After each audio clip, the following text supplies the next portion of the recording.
धाराशिव सारख्या दुष्काळी जिल्ह्यात कधी अवकाळी तर कधी गारपीट यामुळे शेतकरी सातत्याने संकटात सापडलेला असतो।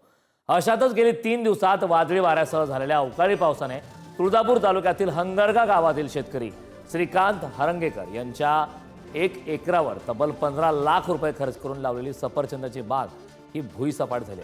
सफरचंदाची बाग जोपासण्यासाठी वातावरण नसतानाही 3 वर्षे मेहनत करून रोपे जगवली आणि फळ आल्यानंतर अवकाळीने हिरावून नेलं। त्यामुळे शेतकरी हवालदिल झालाय। सोलापूर येथील एका व्यापाऱ्याला 1 दिवस अगोदरच माल देण्यात आला, त्यासाठी त्याच्याकडून काही पैसे सुद्धा घेतले, मात्र अवकाळीने होत्याचं नव्हतं केलं। त्यामुळे मायबाप सरकारने मदतीचा हात द्यावा अशी मागणी आता शेतकरी करतात। या संदर्भात ताजी अपडेट देण्यासाठी आपले प्रतिनिधी रहीम शेख आपल्यासोबत जोडलेत। रहीम, शेतकऱ्याने खरं तर बाग जोपासण्यासाठी कर्ज काढले, मात्र काढणीला आलेलं पीक ऐनवेळी हातातोंडाशी आलेला घास शेतकऱ्यांच्या हातून गेलाय, काय अपडेट?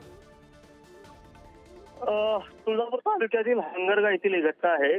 शेतकऱ्यांनी खूप मेहनतीने सफरचंदाची बाग जोपासली होती। मराठवाड्यात हा पहिला प्रयोग म्हणता येईल की एवढ्या मोठ्या प्रमाणात सफरचंदाची बाग त्यांनी जोपासली होती आणि त्याचं फळ, त्याची मेहनत आता त्याच्या पदरात पडणार होती, कारण त्या झाडाला खूप फळं लागली होती आणि एका सोलापूरच्या व्यापाऱ्याला ती बाग सुद्धा विकली होती। परंतु निसर्गाने त्याच्यावर अन्यायच केला असं म्हणता येईल। काल झालेल्या वादळी वाऱ्यामध्ये त्याची बाग पूर्णपणे झोपली आहे आणि त्या वादळी वाऱ्यामध्ये ते बागेची सगळी फळं खाली पडल्यामुळे त्याचं प्रचंड नुकसान झालंय। त्या 3 एकरसाठी त्यानं बँकेकडून जवळपास 15 लाखाचं कर्ज घेतलं होतं। ते कर्ज तर त्याच्या अंगावर आलंच आहे आणि आता शिवाय हातातलं फळ गेल्यामुळं शेतकरी आता पूर्णपणे रस्त्यावर आलाय। आता त्याला अपेक्षा आहे ती शासनाकडून जी आर्थिक मदत देईल असं त्याला वाटतंय, अशी त्याची मागणी आहे।